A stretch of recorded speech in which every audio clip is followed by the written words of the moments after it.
नमस्कार साथियों, आप देख रहे हैं बिहार टीवी 6। मैं विनोद कुमार। अभी आप लोगों के सामने हमारे बोचहा निवासी मनोज कुमार सहनी जी हैं और ये हैं आपके डॉक्टर नवल सहनी जो ककड़ा चक से हैं, और एक है ये हमारे किशुनदेव सहनी जो ककड़े चक का है। तो आइए इन लोगों से आज होली पर कुछ चर्चा कर रहे हैं, जानना चाह रहे हैं कि होली ये लोग कैसे मना रहे हैं, क्यों मना रहे हैं। नमस्कार सर। आप हो सर, हम तो होली जैसे हमको बाबू पूर्वज हैं, पूर्वज मतलब बाबू बाबा जैसे मनाते आए हैं उसी तरह जैसे हम मना रहे हैं। कैसे अब जैसे शाम में होली के एक दिन पहले जैसे पुआ बड़ी पकवान ये सब जैसे बनता है, उसको हम सम्मत में जाकर के जलाते हैं 5 गो बड़ी। तो क्या क्यों इस बड़ी जलाने से आपको कुछ फायदा हो रहा है क्या? जी नहीं सर, हमको कुछ फायदा घटी कुछ मतलब फायदा हो ही नहीं रहा है। घटी की तो बातें छोड़िए, मतलब घटी में तो वही होता है जो हम कमा करके, गरीब मजदूर हैं, हम अपना कमा करके आते हैं, धिया पुता सबके उल्लास रहता है। मुझे बोलू होली आ गया तब बच्चा सबके होली के नाम पर जैसे गंजी मतलब कपड़ा देना पड़ता है, मतलब पूरे परिवार के कपड़ा जैसे देना पड़ता है। उसके बाद जैसे मतलब होली जब आती सम्मत के दिन जैसे पुआ पकवान ये सब बनता है, उसके मतलब भोर में जैसे आती जैसे फुकाता है, उसमें मतलब लहसुन जलाया जाता है, लहसुन के जला खाते हैं। बोरी जैसे बनता है तो बोरी लकड़ी में गांथ करके मतलब ले जाते हैं तो उसको जलाते हैं, उसको तब बिगिए देते हैं सम्मत में, जैसे हमको माँ बोली थी जी। और बाबूजी मतलब कहते थे, ए जाओ रे भोरबा हो गया, जाओ होली में हो जाओ। आपको ऐसा नहीं लगता है कि होली सम्मत जब खत्म हो जाता है उसके बाद रंग अबीर लोग खेलते हैं, तरह तरह के गाने बजते हैं, तो क्या इस गाना से आपको खुशी मिलती है या कोई शर्मिंदगी या कोई बेइज्जती महसूस नहीं होता है कि होता है? शर्मिंदगी होती है जी। मतलब आती जैसे मतलब भोरबा में जैसे जाते हैं, समझ जला हुआ रहता है तो वो राख छाव मतलब गर्दा माटी सब जैसे समाज के आदमी जैसे धर देता है, हम भी धरते हैं। तो इससे हमको कपड़ा खराब होता है, तो इससे हमको शर्मिंदगी मिलती है, बुरा लगता है जी। और रंग अबीर खेलने के दरमियान आपको ऐसा नहीं महसूस होता है कि औरत जाति का बेइज्जती हो? जी एकदम बिल्कुल, औरत जाति की बेइज्जती होबे करती है, इसलिए कि उसमें जो है कोनो आदमी आता है जबरदस्ती, उसको जैसे कादों से मुंह मतलब हमरे पत्नी रहती है, बहू रहती है, बेटी रहती है, उसको जैसे मतलब समूचा मुंह जैसे कादों से लपेटा कर देती है, मुंह भी लगा देता है। उस समय इतना गुस्सा आता है अंदर से जी, जो मन करता है इससे झंझट कर ले। तो आपको क्या लगता है होली का त्योहार जो है मनाना चाहिए या इसको बंद किया जाए? हमारे समझ से तो ये होली का त्योहार नहीं मनाना चाहिए जी, हमारे समझ से। जी। अब आगे जैसे सरपंच साहब महोदय हैं वो अपना बता देंगे। तो सरपंच साहब आप बोलिए, आपको क्या लगता है होली का त्योहार मनाना चाहिए या नहीं मनाना चाहिए? अगर मनाना चाहिए तो क्यों, और नहीं तो कैसे?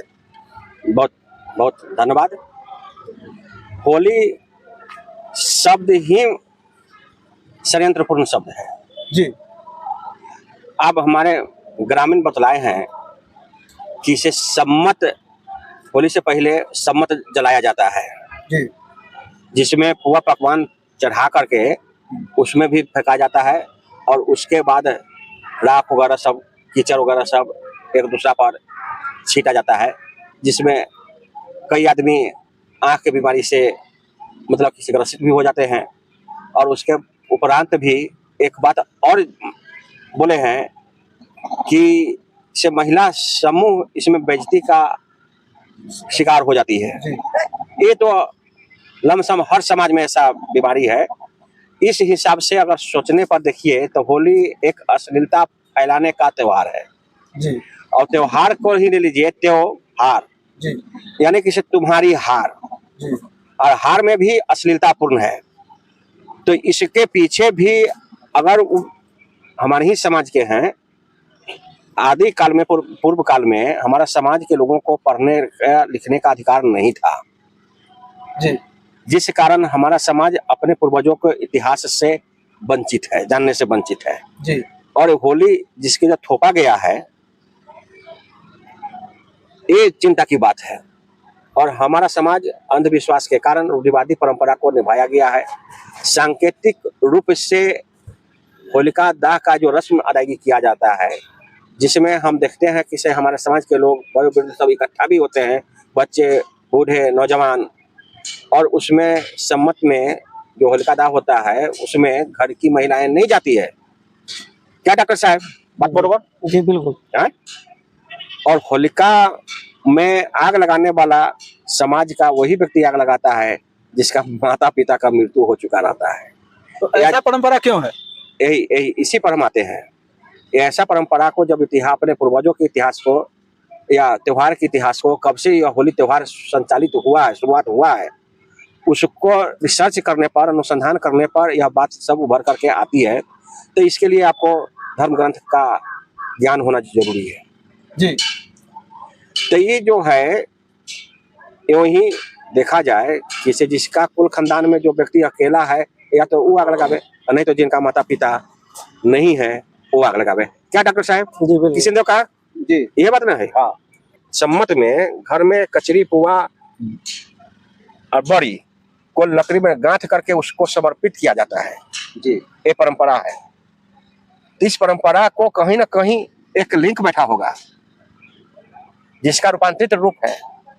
और होलिका ऑलरेडी मतलब कि इसे महिला का नाम है। तो सर, होलिका जब महिला का ही नाम है, तो अभी होलिका जो हर साल में एक बार जलाई जाती है, क्यों? होलिका तो अध्ययन के हिसाब से बहुत आजकल मूल निवासियों का वैज्ञानिक पद्धति विचारधारा से, समाज सुधारक विचारधारा से, जो पुस्तकों में, अब ग्रंथों में लिखा गया है, सो होलिका हिरण्यकश्यप के मतलब बहन थी। और प्रहलाद जो है उसका पुत्र था। जी और वह पुत्र जो है वो आर्यों के मतलब कि से संगत में आकर के वो राज्य और मूल निवासी अपने पूर्वजों के नीति सिद्धांत से विरुद्ध चला गया।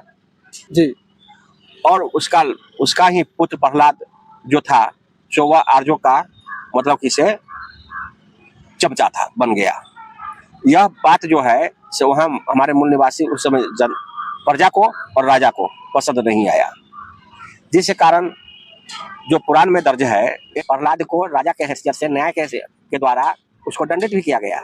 जी जो उदाहरण आता है, खैर वो बनावटी ही रहे या काल्पनिक रहे, अगर काल्पनिकी के रूप को अगर चर्चा का माहौल बनाया गया तो उस पर तो विचार करना, तर्क करना वाजिब है। जी। ये होलिका हिरण्याक्ष की बहन थी और प्रहलाद जो है उसका भतीजा था, मतलब होलिका की भतीजा था। तो ये तो सुनने में आता है कि ये लोग राक्षस थे। तो भारत में क्या राक्षस भी थे? राक्षस नहीं था, सदाचारी, गुणचारी और सत्यवादी राजा थे वो, प्रहलाद का पिता हिरण्याक्ष। जी। और वो भी मतलब किसी मनुष्य था।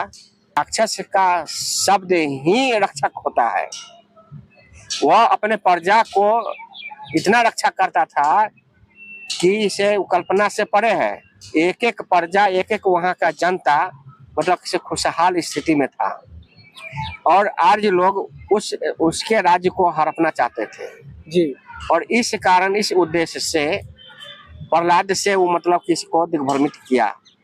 दारू शराब पिया करके, मांस भक्षण करा करके, जुआ खिला करके उसको उस राजकुमार को मतलब पथ भ्रष्ट कर दिया। जी।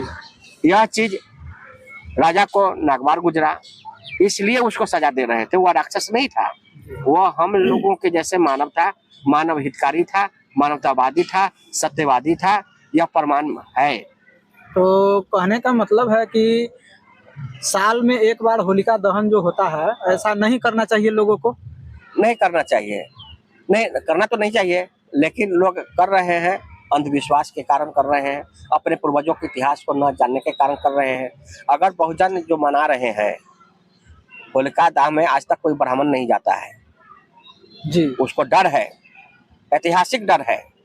इसलिए किसी होलिका का दहन यही आर्य लोग ब्राह्मण उसका पूर्वज किया था। वर्तमान ब्राह्मणों का पूर्वजों ने होलिका का दहन किया था। और इसके पीछे भी एक कहानी प्रचलित है। तो होलिका दहन आर्यों ने किया था, हाँ। क्यों किया था होलिका दहन? वो जो है वो चैत मतलब किसी फागुन के अमावस्या के रोज जी वो घर से प्रहलाद गायब मिला जी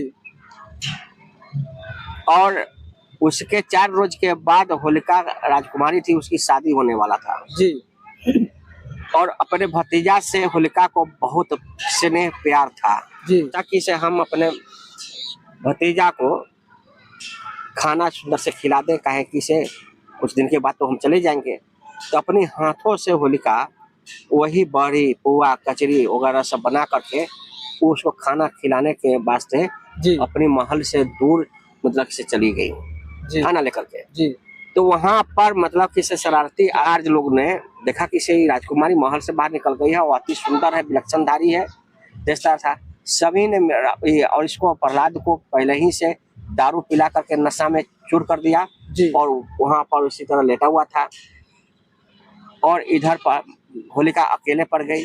तो इसको बलात्कार करके इस सबका हत्या कर दिया। बोला कि जब भाई राजा वाली बात है तब हत्या हो गया हमसे, जी इसलिए तो हम लोगों का कल्याण नहीं है। जी तब आस पास में इकट्ठा जलावन कर करके किसी का मतलब झोपड़ी वगैरह सब लूटपाट कर करके इकट्ठा कर करके उसमें उसको जला दिया होलिका को। यानी सबूत मिटाने के लिए सबूत उसको मिटाने के राताराती लिए जलाया राताराती जला दिया गया।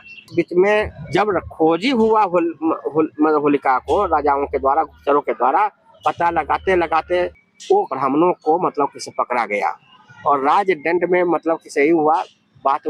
आज लोग खोला तो ऐसे से घटना हुई है। तब वही हिरणाक्ष कहा कि से तुम एक नारी जात को भी नहीं बख्शा, तुम लोग कायर हो, अबीर हो, योद्धा नहीं हो। और वही तलवार से उस ब्राह्मणों को और अबीर लिख दिया गया। अबीर का मतलब होता है अ माने नहीं, वीर माने योद्धा। वो योद्धा नहीं है। अमला मतलब किसी नारी का बलात्कार कर करके उसको चुप चोरी से उसको मतलब जला करके राख बना दिया। इसी का मतलब कि से वह सम्मत है और वो अपने गुनाह को भविष्य में अपने गुनाह को छिपाने के लिए आर्य का वर्चस्व कायम हुआ और अपने भविष्य को छुपाने के लिए होलिका नाम से, दाह के नाम से एक होली पर्व का निर्माण किया। इस हिसाब से अध्ययन करने के बाद हम लोगों को समझना चाहिए कि यह होलिका दाह नहीं है, वो हमारे ये मूल्यवासी एक बुआ लगेगी या फुआ के हिसाब रिश्ते से उस दिन हत्या किया गया।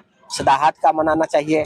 ऐसे भी होलिका महिला के सदाहत श्रद्धांजलि होनी चाहिए। होली पर्व नहीं मनाना चाहिए। ऐसे भी यह पर्व जो है पर्व के नाम पर, त्योहार के नाम पर यह सभ्यता संस्कृति का उल्लंघन है, अश्लीलता का फैलाव होता है। धन्यवाद सर। यह वीडियो आप लोगों को कैसी लगी कृपया अपना अपना राय कमेंट बॉक्स में अपना कमेंट अवश्य करें। अगर वीडियो अच्छी लगी हो तो कृपया वीडियो को लाइक एवं ज्यादा से ज्यादा शेयर करें तथा चैनल पर नए हैं तो चैनल को सब्सक्राइब एवं घंटी के बटन को दबाना न भूलें। धन्यवाद।